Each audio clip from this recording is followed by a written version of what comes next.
Hi everyone, welcome to my channel. We're doing a new addition to our channel.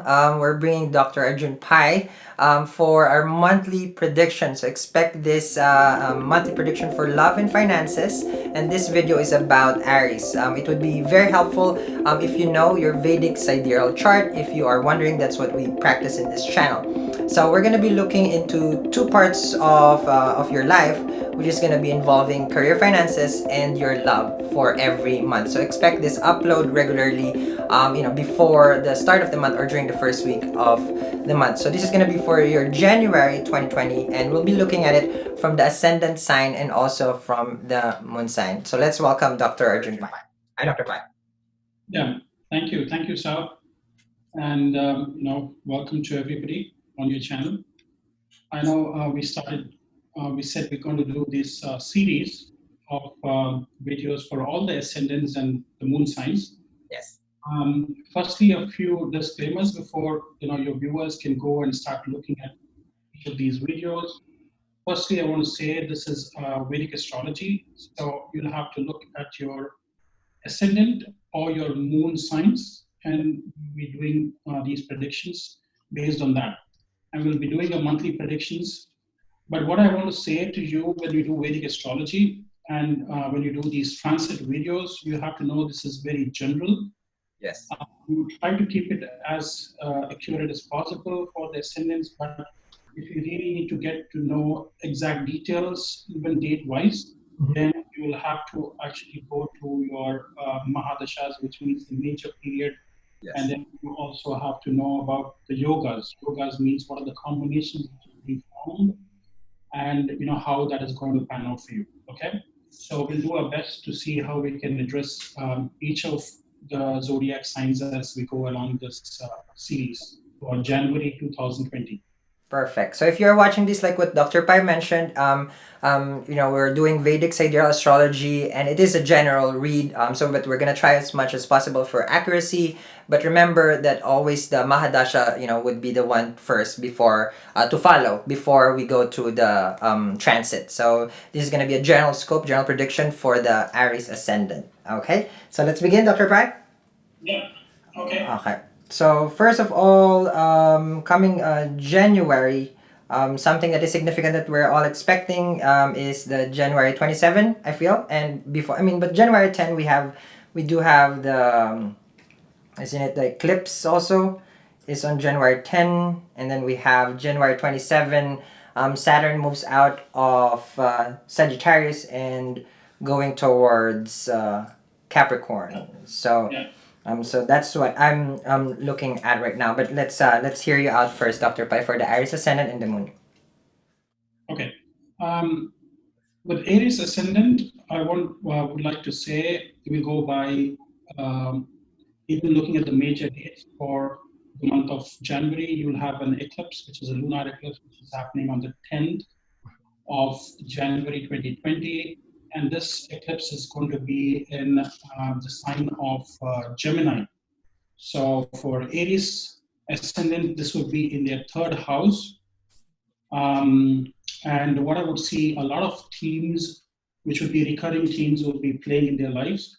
I've got a couple of dates here for people, and then I will say you from 1st and 4th of January. I think for Aries ascendant, it's a very good time to get into any sort of romanticism or love affairs, or if you're wanting to make a proposal to anybody that you have been seeing for a long time, maybe that's the best time of this month to really express yourself for Aries ascendant. In general, what I want to say for Aries, this not only this month, but the pattern for the entire year is going to be a lot of foreign travels, visiting spiritual places, also having interactions with many spiritual gurus, or going on pilgrimages. Okay.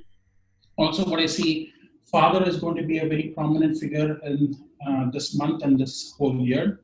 Also, what I see, something to do with charity and good fortune is going to be a big theme for this year, but in particular for this month as well. I see a lot of congregations of planets in the house of fortune for Aries. Also, for Aries, what I see is some of them might be involved with wanting to do some help with school for education, or people who want to go for higher education might be a good time for them. If they are looking at applications to be filled in, maybe another time between, I would say, first and fourth will be very suitable for them. Another date that I have for education for them would be somewhere around, I would say, 19th and 23rd. So if you're looking to get your applications for a job, for a university, or anything, those are the best dates. Even these dates, I think they are very suitable for an Aries ascendant to go, seeking, if you want to go on speed dating, you want to meet new people. So I think this is a best time. Also, what I want to say to Aries in general, this is what I've seen with Aries. For Aries people, and it's general for everybody, if I see a friendship lasts longer than 7 years, typically psychologists say it's going to, will be there with them for a lifetime. And this is very true for Aries ascendant. Okay, I've seen with many of them who have had friends for more than 7 years, they usually end up becoming their best buddies for the rest of their life. Also, what I want to say for Aries in this period, watch out for weight gain. Mm-hmm. Because Jupiter is aspecting your ascendant, so even if you eat a little bit, should be very cautious about what you eat. Mm-hmm. And have a healthy regime, because it's easily you can put on weight. Another theme is people who are expecting children during this time. This is a great period for Aries ascendants who want to get into having a child, or they're planning for a child. Couples who are planning for a child with Aries ascendant or Aries moon, this is a great period. Okay, so and a couple of dates I would like to say that they have to be wary about as we go along.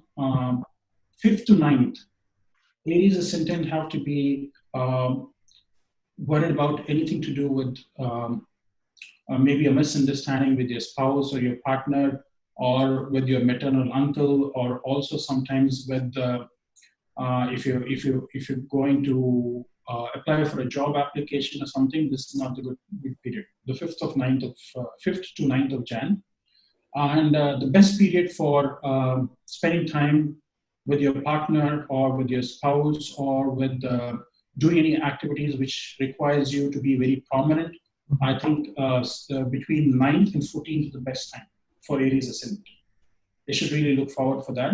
And between 15th and 18th, I would say be careful about your health.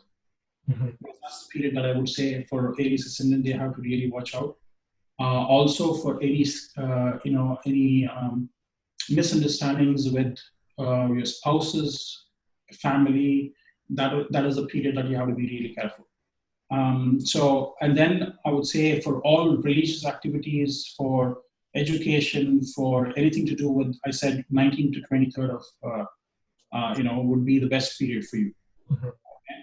Anything to do with good activities, you can actually, if you want to buy a lottery, or you want to go for, a merriment, or you want to go out for yogic, or you start your yoga practice, or also wanting to get some spiritual enlightenment, or you're looking for going and meeting, going on a retreat program, mm-hmm. meditation. So these are the best periods. Work will be very heightened around 24th and 28th of January. That's when you have to really look at that area of your life, which will really bring a prominence there. And money, because this is what everybody looks for. I said love is the best between 1st and 4th, 19th and 23rd. And for money, there's no better time than 29th of January to 2nd of February. I think this is the best period for Aries ascendant to really make a lot of money. In case they're expecting something, expected that's perfect. Now, Dr. Pai, I see here like one part that I'm looking at is Mars is is still in the 8th house in Scorpio and having its own home, and at the same time Mars rules Aries ascendant. How do you think that this will affect Aries ascendant, especially if you have a business? because this is other people's money in the eighth house, and money is important, especially if you're an entrepreneur or you're establishing a business partnership or even married. And when you're married, and Mars is there right now.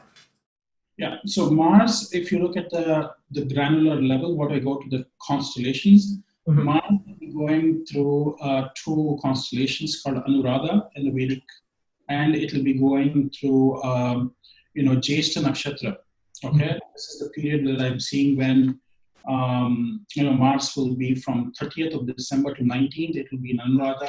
So Mars there in the eighth house is all about hidden secrets. Yes. It's all about wanting to look at areas like occult sciences, tarot, astrology. People with Aries ascendant would be very interested in learning or going deeper into these sciences. Also, some sort of love for these sciences till the 19th.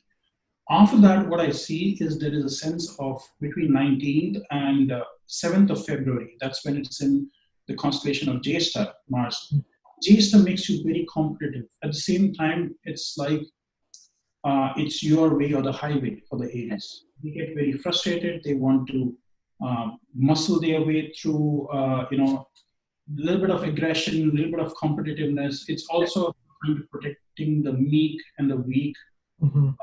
Also making a great leap effort to make it big. So these would be the areas, and I also want to say there would be any scandals or anything can come out during that time. I see. Just anything from hidden. Yeah, hidden things, a hidden extramarital affair, or if you are having anything fling for somebody like a old friend, you are in a relationship with somebody else and cheating. All of these areas can be hidden for Aries around that time with Mars being there. Now, Dr. Pai, some of the viewers that we have is in they do have love and romantic connection.